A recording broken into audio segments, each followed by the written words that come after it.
I watched the Olympics all that summer and watched what happened. I don't think I would have known at the time to connect the questions about the media's role in the coverage of it.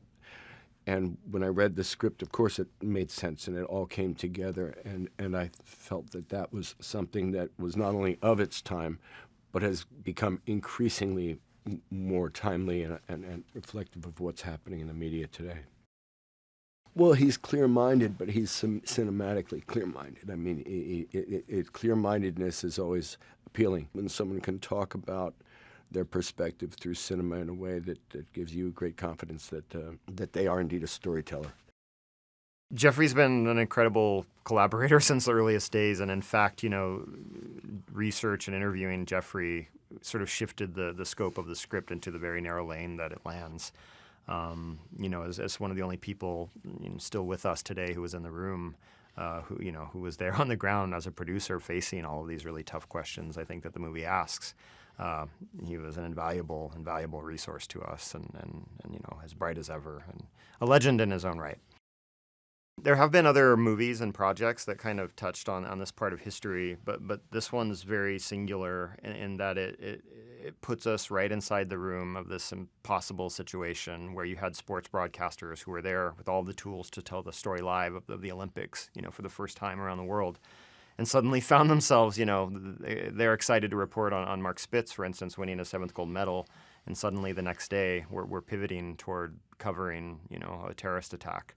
It was a wild moment in history and one that, I don't think anyone could have foreseen, but it's riveting to watch these sports broadcasters kind of navigate this almost impossible situation and come out on the other end of it.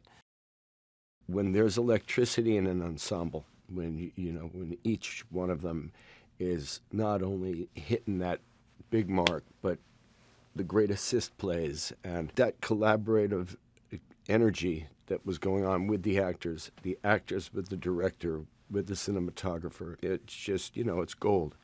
And I'm a big fan of all these actors, and I was really thrilled that we were able to get them.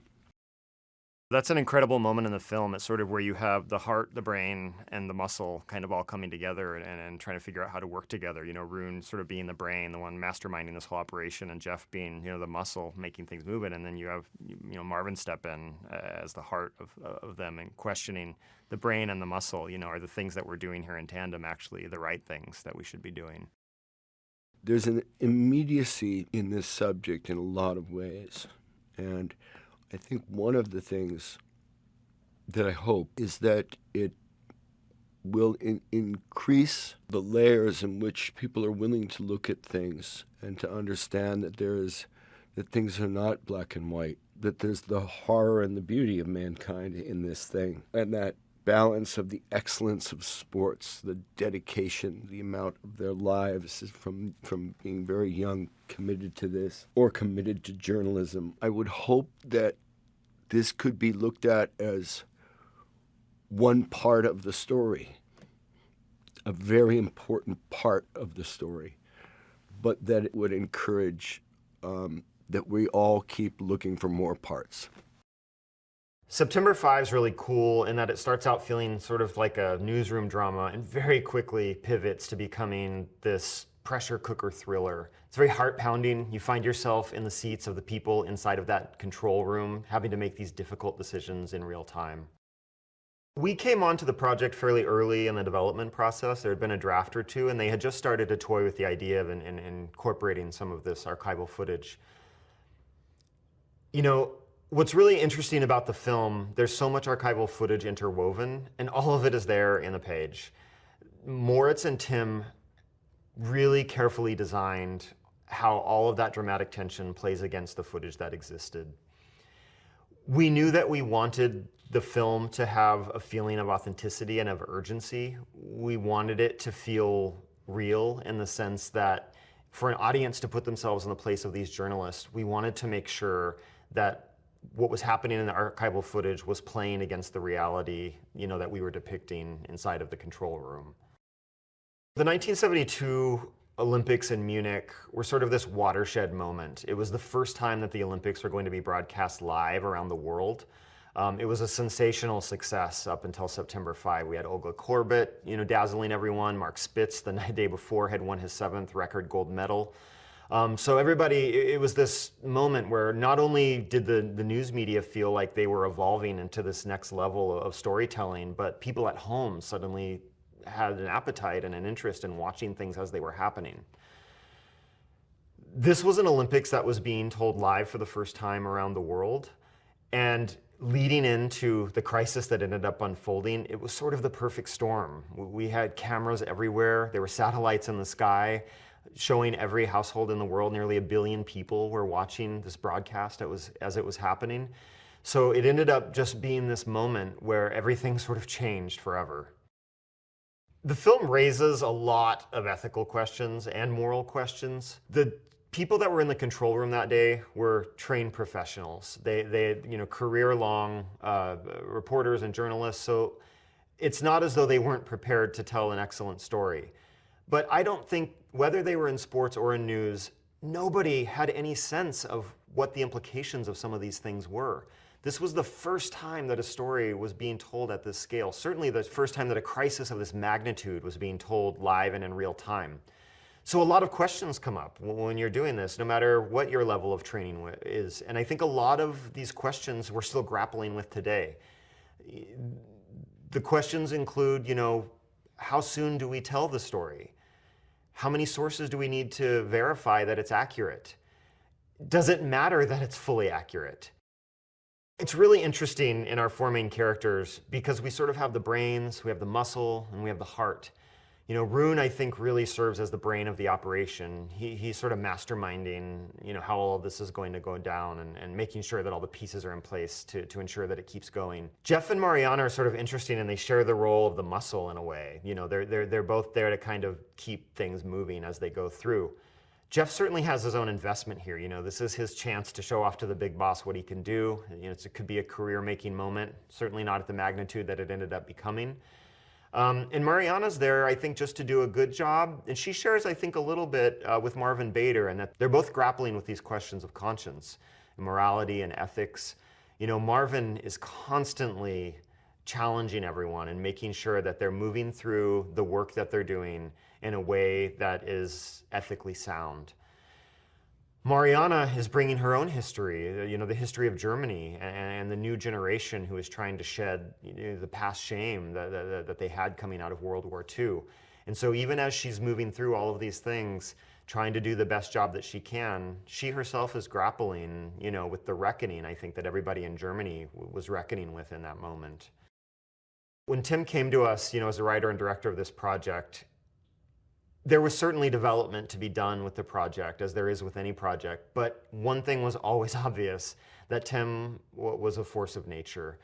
The passion that he has for detail, the passion that he has for not only storytelling, but research and authenticity to make sure that not only that the historical accuracy is there, but also that the emotional reality is there. Tim's a unique director in that way, that he's always thinking through all the way to the end to the people that are going to be watching the movie at the end of the day. And he wants to make sure, of course, that they're entertained and of course that they feel something, but also that they're thinking.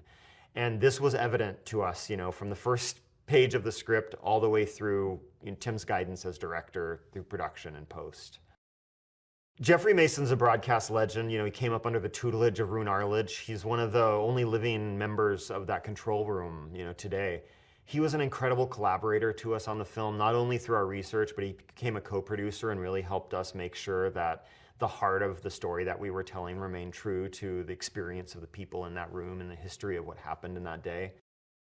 Rune is played very brilliantly by Peter Sarsgaard, who's one of my favorite actors, and I think is one of these actors that's been doing incredible work for us such a long time. We were so excited and lucky to have him on board. Peter brings this incredible thoughtfulness and intensity to the role. He has a lot of great lines in the movie, but I think the really incredible work that you see is watching him maneuver and listen and react as he moves through all of these situations. John Magaro brings this incredible quiet electricity to the role of Jeffrey Mason. You can see him wanting to impress his boss and wanting to do a good job, also feeling that he's got it, he can do it, and also kind of struggling through all of these ethical and moral decisions. Are we doing the right thing?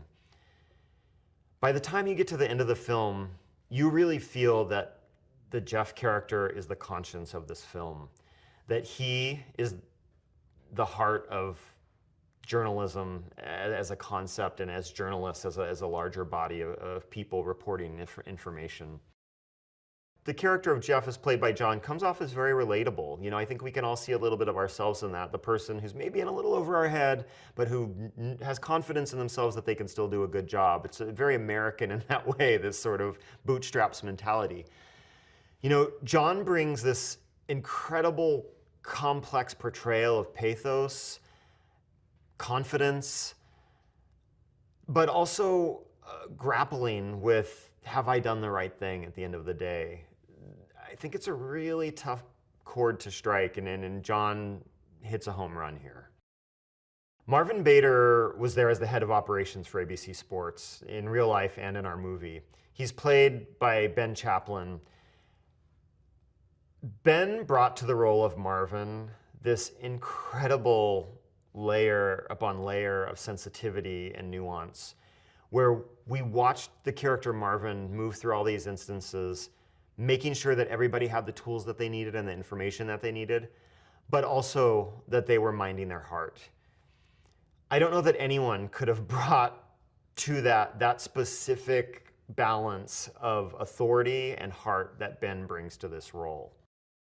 Mariana is the German translator played by Leonie Benesch, and Leonie's an incredible actor. Mariana sort of serves as our portal to a more contemporary perspective. She's certainly representing what at that time was the German reckoning with what had happened. But I think when audiences today look at it, she's the character played very brilliantly by Leonie that we're able to connect with in a way, that we're able to see a little bit of what we've learned since these events have happened through the eyes of someone who at that time was coming to all of this with fresh eyes and wanting to sort of do better. It was really important to us that as you watched this movie, you felt a sense of authenticity, that these felt like real people doing real work. And because we were intercutting the original archival footage along with some recreated footage, and along with the story that we were telling inside of that newsroom, we knew that it needed to blend seamlessly. And it was important to us that even as we were telling a story of what had happened, you know, in an entertaining way, that we had the footage that they were making for people to see with their own eyes and to see 50 plus years later just how impactful that footage still is right now. That the visceral feeling that you have as you watch some of these things unfold in real time. It was a moment that changed everything. But even as you watch it now, we knew that nothing that we could recreate could ever deliver with the electricity that was crackling through every frame that they captured there on the ground that day. I hope first and foremost that people are entertained and get to enjoy a really good story well told. I also hope that people are allowed to ask themselves some of the very important questions, you know, the good, the bad, and the ugly of what it means to have information told to us live and in real time, and our demand for that information, whether it's true or not. I hope that people leave the film, you know, asking themselves some of these very, very important questions. My name is Jeff Mason, and I was the coordinating producer for ABC's coverage of the Olympic Games in Munich in 1972. The ABC control room at the Olympics in Munich was a highly complex situation where 24 of us worked in perfect harmony together in order to present the best possible coverage of the Olympics. There were, as I say, over 24 of us that had to work together, much like a football side would have to work together in order to score a goal. Our mission was to work as closely together within the framework of this highly technically complex room, in order to present the most effective and the most comprehensive coverage. That was 50 years ago. Now the control rooms are smaller than they were then, and there are fewer people because the technological advances that have been made don't require quite as many people. But in Munich, we all had to work very hard and very closely together in order to maximize the value of our presentation. Rune's mantra to those of us who worked with him was to tell stories about people. He understood better than anybody that every sporting event of substance is fashioned by people, by athletes, by officials, by whomever. But that sports coverage for Rune was essentially storytelling at its very highest about people. Those of us who worked closely with him understood that, and we all were directed, we were all focused in that direction in order to help him help us tell the stories of people that we knew he wanted to present. So we were focused on people and the stories about people, much more so than any other element of the sports event per se. And those of us who worked closely with him for many Olympics, I worked 5, 6 Olympics with Rune, we all had a very good sense of what he wanted because we had experience with him and we were very closely aligned with his vision. Marvin Bader and I covered 5 or 6 Olympics together. We were absolutely joined at the hip. I was in charge of preparing the ABC team for production, for producing the content of the Olympics. Marvin was in charge of organizing the technical and operational elements of the coverage, and he was also in charge of the budgetary elements of the coverage. So there wasn't any element of Olympic presentation that he and I did not have to communicate to each other about. And together we were able to put together a developmental plan that seemed to be successful. And we both worked for Rune Arledge in order to bring to life his vision. On that fateful day, I knew we were in for a very long, difficult day. So I began to think in my own mind what the priorities would be in terms of arranging for coverage of that story, and primarily trying to organize whom I thought Rune would want involved in the telling of that story. So it was troubling, it was stressful, but the job ahead was so overwhelming that I didn't really have time to think about anything but what we needed to do and whom we needed to call to get involved. At the age of 32, I knew that this probably would develop into one of the most important assignments I ever would have had. Yes, the Olympic Games themselves were a big assignment, but what was happening before our very eyes at a relatively young age occurred to me that we were in for some very stressful and important assignments. We began to understand that there were people, perhaps even families of the hostages in the U.S., that would be watching our coverage, watching the story unfold live. And we began to understand that the responsibility we had for being honest, truthful, and thorough in our coverage was more than any of us had ever imagined before. That turned out to be true. Families of the hostages were indeed watching our coverage and seeing the story unfold in their living rooms live. So we began to truly understand the impact of what we were doing. And when the security people told us to turn the camera off from the tower overlooking the roof of Building 31, that's when we really started thinking, we got to be really careful here, because what we're covering can be seen by everybody, basically in the world. And so that generated a higher sense of responsibility for what we were doing than we were used to. But our instincts were right, as we had been taught by Arledge year after year after year, and for several big events and Olympics. Just be truthful, be accurate, and do the right thing. And that's what we did. There was some discussion at some point, several hours into our coverage, about whether or not ABC News should take over the coverage of this event. And Roon basically said, there's not a chance that they'll be able to report on this event to the extent that we can. We have dozens and dozens and dozens of people who are focused on this coverage. The event is happening 100 yards away.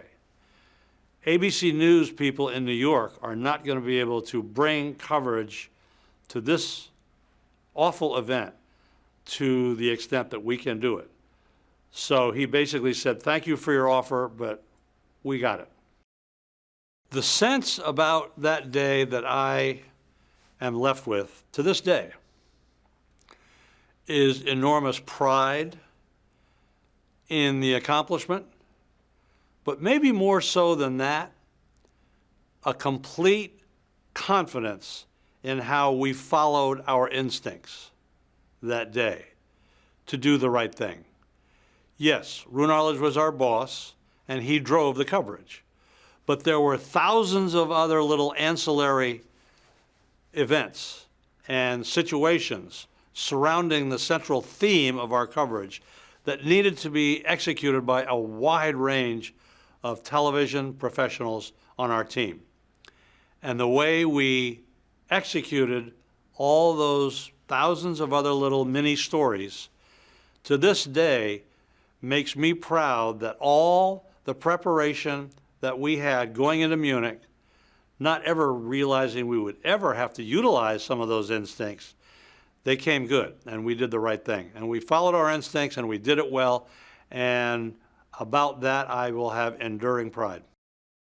I think our entire industry, not just ABC in Munich, I think our entire industry learned something from that day in Munich. We stood on the shoulders of Jim McKay and Roon Arledge. And we covered that event, in my opinion, as intelligently and as honestly as it could be covered. None of us had any idea that we were going to have to reach down so far into our breadth of experience and emotion in order to tell that story. So I think our entire industry now understands better the responsibility of covering anything that happens in front of us live. That's the key. Television sports is, generally speaking, covered live. And I think today we all understand better that anything can happen and we have to be prepared. When I was approached with the idea of telling the story of September 5th via the perspective of the ABC television coverage of that event, I was very impressed by the depth of research that had been accorded the project, but more importantly, after I read the first two versions of the script, I was impressed by how deeply personal the experience was, not only to those of us involved in the production, but in telling the story of what happened that day. I was worried that it was going to be another documentary recitation of the facts. But I found, to my great good feeling, this project is a story about people and how we all reacted to what was happening in front of us. I am blessed to be one of the very few people who can still be around to tell that story through my eyes. Most of the most of the people in the control room that day are no longer with us. So for me to be able to help tell a story through the eyes and the hearts of those of us that were there that day is a unique opportunity. I think the approach that this project has taken and the depth of understanding, not only about what happened that day, but who was involved in that story, gives it a unique opportunity to succeed when other projects might not. This is the true telling of what happened on September 5th through the focused eyes, ears, and hearts of a small group of us who were literally 100 yards away and who had a depth of connection to the development and the evolution of the big story through our electronic technology to tell the story the right way. I'm confident that that's what we're doing. My name is Hans-Jörg Weisbrich, and I'm the editor of September 5. We wanted to create a kinetic experience for the audience. We wanted to create a riveting journalistic thriller, and given the fact that the film takes place entirely in a studio environment, we actually never leave. It was a great challenge to get the atmosphere lively and the atmosphere tense and riveting. The decision to tell the film from the unique perspective of the sports reporters team came when Tim and his co-author Moritz Binder were working on the script. They originally had planned a multi-perspective film about the events, but ultimately decided to focus on entirely on the perspective of the news reporters team, and that it was when they met Jeffrey Mason, the real Jeffrey Mason. They contacted him as a source for the script, and then he became the source of the script because it's basically his story and his memory of the things that makes the film unique. For the editing, of course, it was a challenge to deal with people sitting in a room staring at a monitor wall. So it was important for us to not tell it in a static way, but tell it very dynamic and kinetic and high-paced, and focus on the characters, on the atmosphere in the room. And we had the opportunity to use the monitors as a window to the outside world. And I would assume that the audience don't really have the feeling that they stay in the room with the journalists, but have also a sense for what is happening outside through what we show on the monitors and on the film footage they are actually shooting on 16 millimeters. We wanted the film to be high-paced, to be to allow the audience to be in the situation like our leading characters, to feel the atmosphere in the room, to create a physical experience, and together with the camera work of our DOP, like the documentary style, they shot the film. And the combination with the archive footage that were I think the biggest challenges in editing. And I worked very closely with Tim. He's very hands-on in the project and spent a lot of time discussing the cut with me. We just wanted to make sure the pace is exactly what we wanted it to be, and also in the balance with the emotional moments of the film. So the overall feeling is dynamic. In September 5, we tell the true story of the tragic events of that day in '72 in Munich, told from a very specific perspective. It's the story of a television crew, sports television crew of ABC Sports that had to make the switch from sports to news on that day. I was immediately intrigued by this concept for two reasons. One is from a filmmaker's point of view. I thought I found the challenge interesting to tell a story that more or less takes place in one room, in the studio, with the monitors being the only window to the outside world, to what's happening actually really close to them. And the other thing was that as someone who's working in the media myself, I thought that I felt much more connected to tell something about the media on that day, the role of the media. The interesting thing about the case of '72 in Munich is that maybe compared to, let's say, classical newsroom drama, these were not experienced or trained journalists to report on a subject like this. These were actually sports reporters.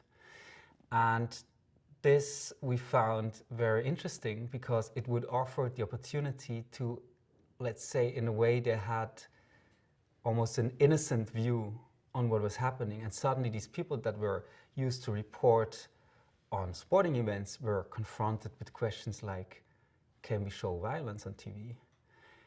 And what we try to do with the movie, we try to raise these questions, but we don't want to give clear answers. Because actually I think to a lot of these questions there are no clear answers. I at least wouldn't know the answer. So what we wanted to do is we wanted to make a movie about the complexity, but also the importance of reporting on a crisis situation, told in this case from a very specific point of view, from a bunch of sports TV people that suddenly had to make the switch from sports to news. First of all, we have Jeffrey Mason, who is the character played by John Magaro. And we based Jeffrey Mason on the real Jeffrey Mason being the main source for us, the eyewitness that we could talk to, who was there during this 22 hours of broadcasting on this tragic situation. Then we have his mentor, Marvin Bader, the character played by Ben Chaplin, who is, I would say, the heart and soul of the group, let's say the moral compass.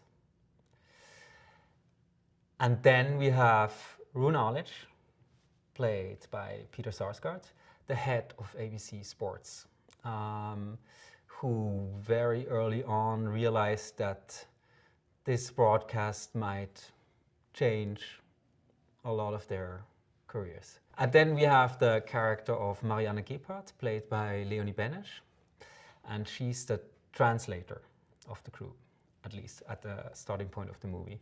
And I think in the movie that is a lot about communication, about also communication between nations, also about miscommunication. A translator is a very important role.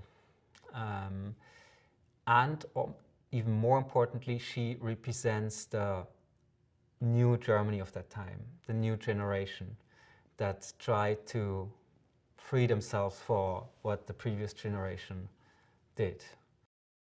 I wanted to have the studio as claustrophobic as possible because we saw in these original plans it was really tight. So for example, what we didn't want to have is moving walls. Usually in these sets you have moving walls so that you can position the camera a little bit more comfortable. And I didn't want to have that. I wanted to have the opposite. I wanted to have this claustrophobic feeling. And the idea of the DP, Markus Förderer, and we discussed that we want to shoot it as if we ourselves would be a documentary crew or a broadcast team in that room, observing those people, observing the monitors. Sometimes I had really long takes that we just covered with the cameras. This led to a lot of material, and I think that editor Hans-Jörg Weisbrecht was crucial on shaping then the film in the editing. And he was essential in finding the right tone for the movie. I like working with Marcus so much, and I'm sure this is also the reason why his producers love to work with him, is he always thinks from the story, you know? It's never about him getting the best setup or so. It's always about what helps really the actors and what helps the story. For example, something that I found really amazing is that he had a very clever concept on how to light everything from the ceiling so that we could freely move around with the cameras. And if Tom Magaro wanted to go suddenly from there to there, we could follow him, and the setup Marcus did was so perfectly planned that we could just 360 degrees pan around with the cameras and capture that energy. The movie, although it is more than 50 years ago that this happened, it feels very relevant for today, because while the technology might be a different one today, these moral questions are still the same. And while maybe today everyone has a camera and a TV in their pocket, it is interesting to take a step back and look at how that was for the first time covered in live television. So I think ideally we want to raise some questions. To a lot of these questions I wouldn't know the answer myself, but ideally the audience walks out of the movie and would talk about and think about how we consume media today. Hi, my name is Moritz Binder, and I'm the writer of September 5. ABC Sports, they were like really experts in how to broadcast live and how to cover events live as they unfold. And that day when they suddenly had to report on breaking news, they took all the experience they had in broadcasting live to broadcast news. And this changed the way news are covered to our day. I would say the research was like two-parted. One part was the actual events that took place, and we wanted to be really precise in that out of respect. We read all the police files, we read books, we read scientific papers, everything on the events that took place. And then on the other side we had like biographies, scientific papers as well, and eyewitnesses on the ABC side, and on the bigger picture on the media side, what happened that day. And we tried to condense it like into a 90-minute script. So in our movie we follow like 4 main characters through the day. The main character, I would say, is Jeffrey Mason. In our movie, a young producer who tries to impress his boss, Roon Arledge, who is like a legend back then and a pioneer and someone who really want to impress.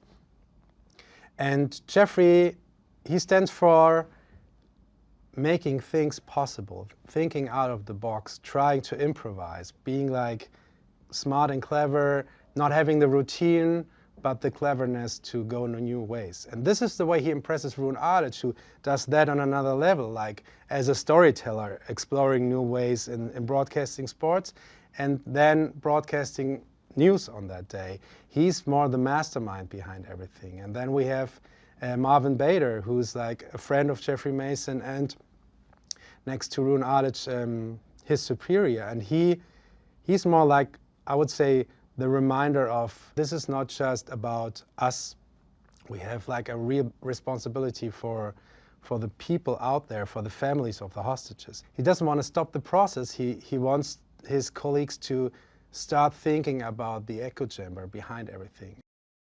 Marianne Gebhardt is representing a whole new, back then a whole new and young generation of Germans.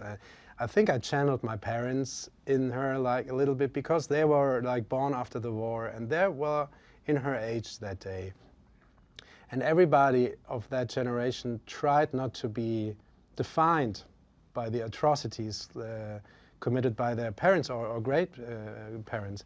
And they really tried to stand up and say, okay, I'm a new generation, we are in a new Germany, let's move on, let's move forward, let's try to be better.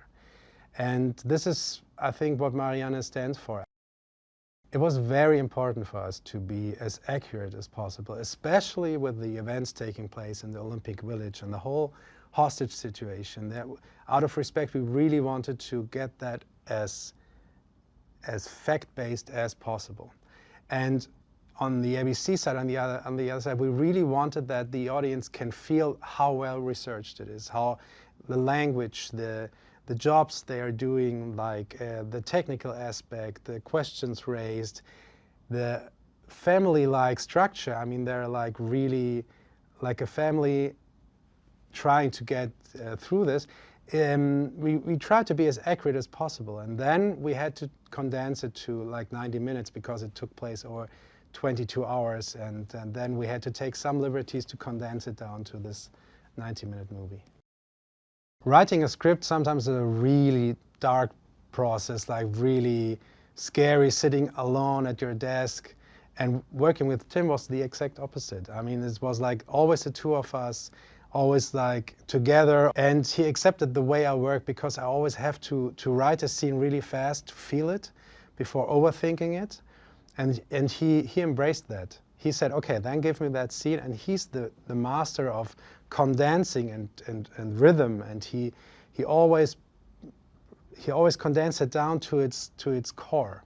And that was a really great dynamic. And then when Alex David came on, based on the first drafts, that was a great moment, because Alex is, with his like being so particular about words, about wording, about character arcs, that was a real great moment, because you know we wrote a movie about teamwork, and we wrote it as a team, and I think that kind of helped it. I'm Philipp Trauer. I'm Thomas Webke. And we're the producers of the movie September 5. September 5 is a film about an American sports television crew that were actually covering the 1972 Olympics in Munich, and they had to switch from sports broadcasting to news broadcasting on the day of when the crisis happened, just in front of their studio complex. And so I think it's a movie about journalistic responsibilities and questions that just came up, and about like first time that something like that happened. And yeah. The interesting thing is that in 1972, at the Munich Olympics, it was the first time they had this commercial idea broadcasting it all over the world via satellite, and they also sold the rights, the IOC, to different TV channels over the world, and ABC won this battle to get the rights to broadcast for North America. I think it's maybe a special collaboration, because we're really like a family, especially like Tim, Thomas and me. We're like, you know, the three of us. So it was also us together coming up with the idea, with the basic idea to make a movie about that specific day and the events on that day. You know, when we had this idea, it was in November, I think, 2020. And, you know, there were all these articles about the commemoration day in 2022 for the 50th anniversary of this day. And there was still the discussion, because the German government never excused themselves for this whole thing to the Israeli people or families. And this also because we are from Munich, we live there. Our office is just like 1,000 meters away, also from the whole thing. When we really looked for a new project for Tim and we together, yeah, we had this idea, and because also it was said that there will be new things coming out, you know, in the archives. They are opening their files, and so we were excited to find something new, because there are still some mysteries about this day, what happened there. Tim is an amazing director when it especially comes to visuals and to a physical experience. I think that's really something that he's so capable of. And I mean, he showed with his first film that Thomas produced, Hell, it was such a vision in there, and with such a limited budget, and it was his first film. It's insane, like what they have done. And then his second, The Colony, which is a sci-fi, and it's also there. You really feel what the protagonist is feeling, you know, and I think going with this package of tools and approaching this story in September 5, that's why the film is what it is now. That's why it is a thriller, and that's why it's so engaging and so, yeah, just thrilling experience. It's because of that, because he creates this momentum when he shoots the movie, and I think that's something that the actors can best underline and tell, is he really creates this momentum where, yeah, I don't know, where this physical experience happens. I think we were really lucky to have our German casting director, Simone Baer. She was there, she brought Leonie Benesch right in the beginning to the project. Then we had Nancy Foy, our American casting director. She helped us get all these, I mean, you know, the movie is about an ensemble. Like we needed this outstanding ensemble. They have to be great at their own, but also work together very well. And Nancy was amazing in finding and suggesting us the right people. And then we were really lucky to get Projected Picture Works on board the company with Sean Penn and John Arapalma and John Wildermuth, and they really, with their help in the end, it was much easier for us as a small production company from reaching out from Munich, you know, to get access to these actors that Nancy set up, and yeah, I think it was just the whole combination when we got all of these great consultants to us together that we were able to accomplish this cast. Moritz, our writer who wrote the script together with Tim, they did such an amazing job together, and we had a script from the first version of the script until the shooting draft. It only got better and better and better, and I think we started the shooting process with a script that was in such a good place. And I think that's the basis, you know, for the editing. They need to have a working script, and then of course the footage has to be great. Hans-Jörg, he really pulled it off. I mean, it was so hard for him also because Tim and Marcus, they have this thing called wild style. They shoot all directions all the time. Like they they don't stop running. Like so it was a huge amount of footage that they created, and Hans-Jörg had to, yeah, I don't know, bring a direction into it, and he really did an amazing job on that. Yeah, I know Hans-Jörg for a very long time. I did many films with him together, but not in the last 10 years. So I was so happy to have him on board, because I knew that he would be a great combination with us, and because he's also like Marcus and Julian and Tim and us and John Palmer and John Wildermuth. We are just really diving very deep into it, and Moritz as well. And it was just, you know, the last element which was missing, and yeah, this collaboration was really, really great. and he's fast. Hans-Jörg is very fast, and that we love. I hope that the audience, when they watch our movie, first of all, are entertained. I think that first of all, it's an entertaining and a gripping movie, and so that's the first thing that I hope. And then I think I would wish for the audience to talk about the movie afterwards and to think about the questions that the movie raises, and to discuss it, and also to make the transfer to our today's time, and how news and are created, and journalism works today. Yeah. And then, of course, that they can get an insight to watching and to learn how journalism is working, till today. Hi, my name is Markus Forderer, and I'm the cinematographer on September 5. Working with Tim Fehlbaum is such a joy for me as a cinematographer. He's a very visual director. He started shooting documentaries himself, and he was a cameraman and a cinematographer on some of his short films in film school. So he has a great visual sensibility. And when I got the call to talk about September 5, it was, I think, 3 years actually before I started shooting. They were still writing, and we talked about ideas, and we went actually to the Olympic Village in Munich, which is like a historic site, so it's protected and looks pretty much like in the 70s. And we looked at it and talked about several different angles, how to tell that story, and the script evolved over time.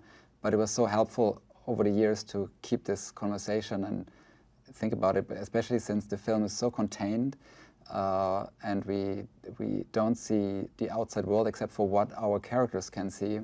We really were early on talking about how to give this film the scope and keep the audience engaged. We actually shot every scene in like a long oneer, so there was no breaks, no rehearsals. Like, we had the actors come in, and we captured it with 2 cameras.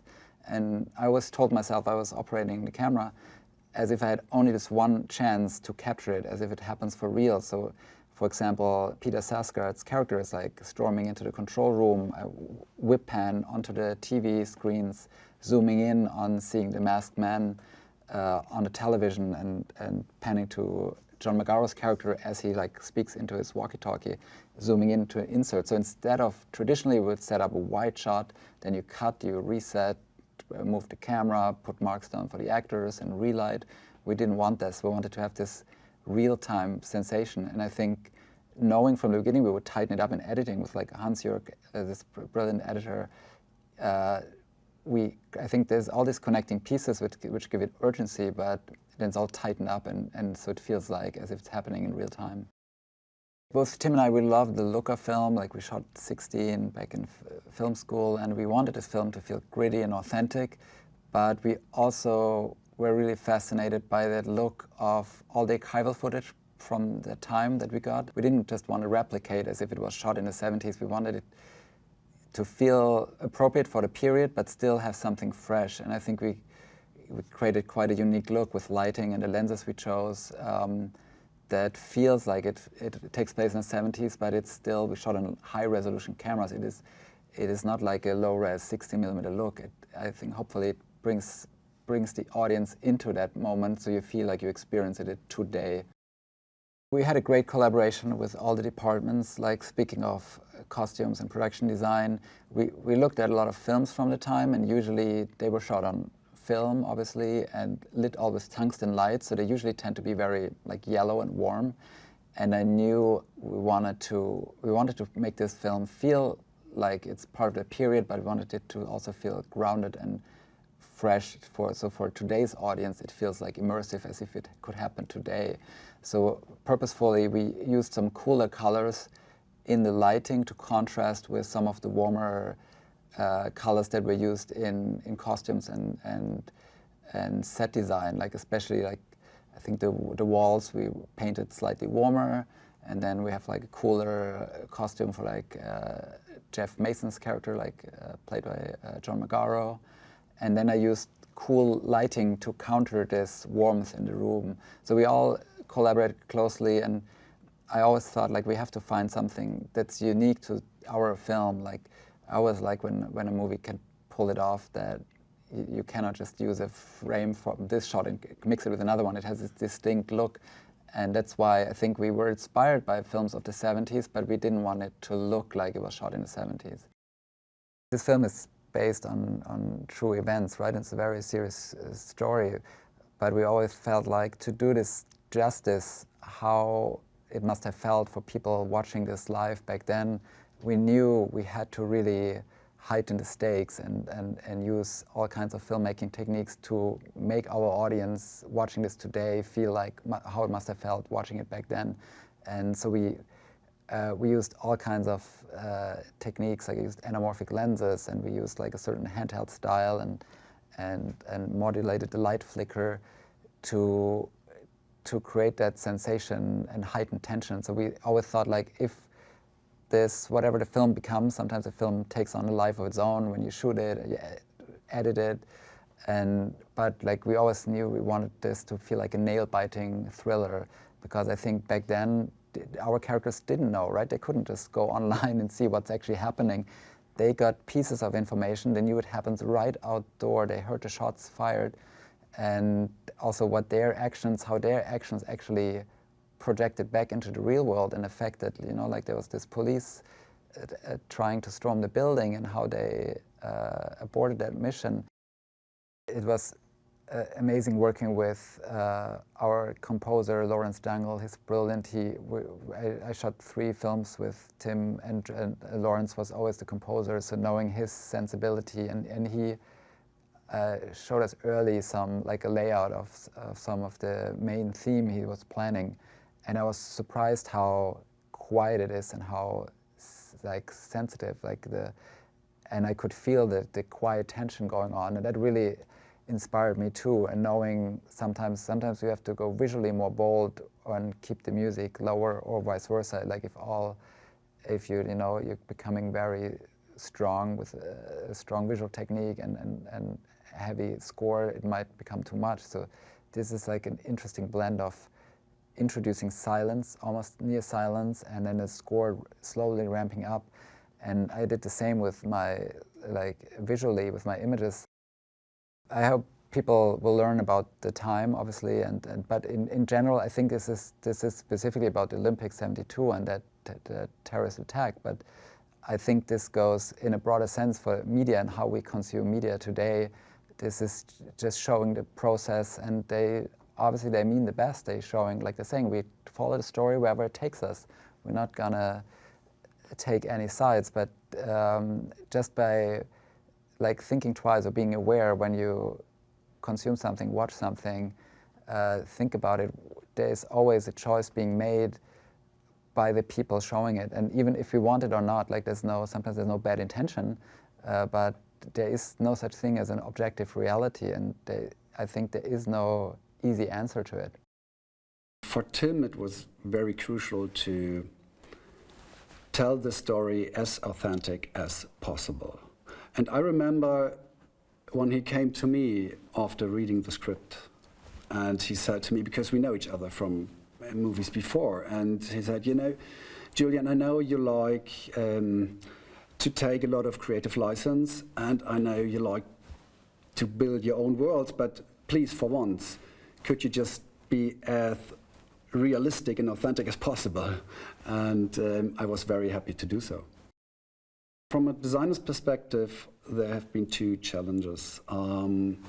First of all, we wanted to create a world that is very authentic and tangible. And looking at the Olympic Village and all the event, this was a big stage. So the Olympic Village itself became a big stage, and at the same time, we had to tell the entire story inside a small world of a studio. My biggest concern was to find the right balance between a realistic approach and a creative license, that I, as a designer, need to visualize the drama and the emotions and the insights of the characters. And Tim was very, for him the realistic aspect was of course very important. And as I'm coming more from a fictional side, we needed to find a good way in between and the right balance. The research we did was really intense. I started to collect all kind of images around the Olympic Games from that time. And it was sometimes really difficult to differentiate between the Olympics in the 70s and the 80s because all these control rooms looked very identical. And there were only small technical tools, screens that were different. And we had to be very careful with this because, as I said, for Tim it was very important to be really accurate. Everything had to work, every button, every screen, everything needed to be on the right place, used by the right person, at the right time, and he wanted to have a response. If someone pushed the button, something had to happen. So we were collecting all kind of props from that era, all kind of machines, and we assembled it and brought it together in the studio.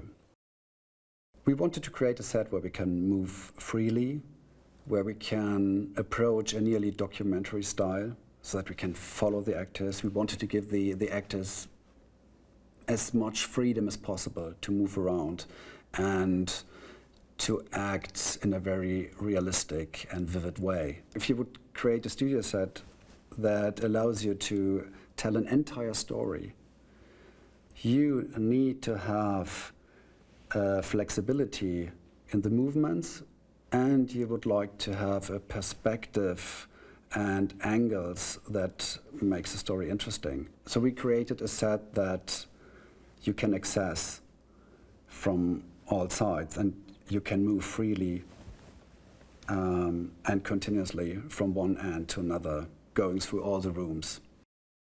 Working with Tim is always a challenge, and at the same time, it's the most wonderful thing an artist can ask for, because as precise he is about all the style and the way he wants to shoot, about realism, he would allow you a lot of creative freedom, and he's always open to all kind of suggestions. So, which means in this case, we had a long conversation about the must-haves and about how we want to approach the set and the story.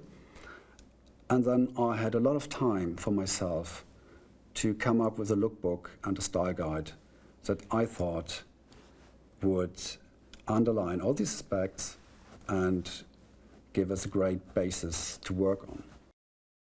We all want to work as analog as possible. Everything should be done in front of camera instead of having it shifted to the post. I think this is a general approach that we all share. And when it comes to these screens, see, everything that the journalists are seeing and everything that the audience is seeing goes through these screens. Everything that happens outside of the studio needs to be filmed. Then they need to bring it into the studio. The material has to be developed, and then it comes to the screen. And then we see what happens. And this is an interaction between screens and the characters that is so important and crucial for the story. And if we would have had a green screen, or if we would have green screens all over the place, the acting in such an ensemble became really difficult. The sports team did an amazing job, but being in that position of telling a new story, I think they were pretty much overwhelmed and overloaded with so much responsibility and with such a drama that have been there. And we needed to create a rush, a pace, where no one really had the possibility to stop and to think about it.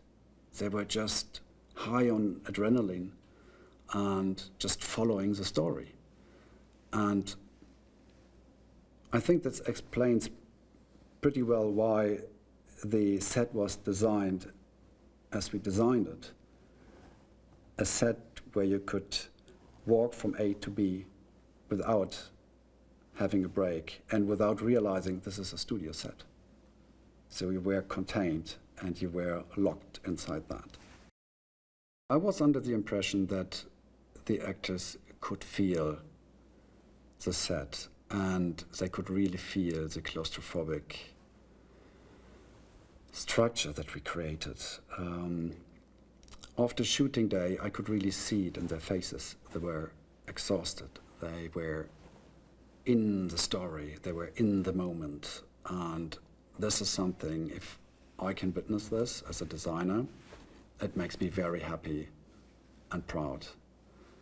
And I think the whole team could feel it. I really hope that the audience has not only learned something about history, but could also feel how it is to be in such a situation.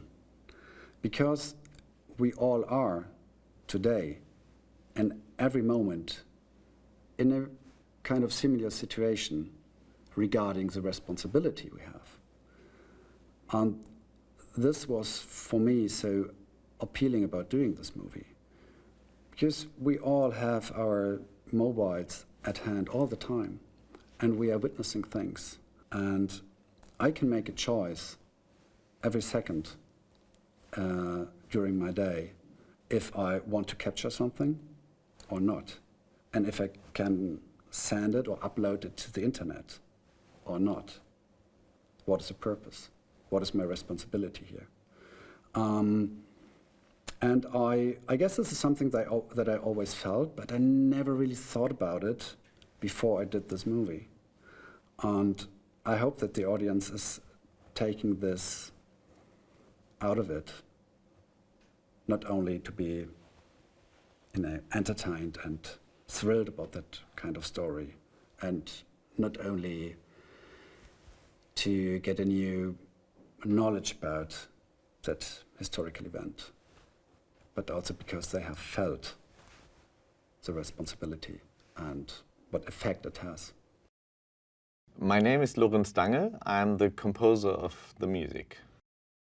When we watched the first cut, it was obvious that this film is so tense and is so in this narrow space. For me as an audio guy, it was really shocking. I mean, in opposite to the other films I made with Tim, there is no place, no space for any like, oh, great melody or something like atmospheric. Let's do a 2-minute arc of, you know, atmospheric well-being or whatever. So this just didn't happen. It was totally obvious that the audio track is so rich. You know, you have the dialogue, you have a lot of noises coming from the studio, you have speaker, walkie-talkie, telephones, a lot of sources.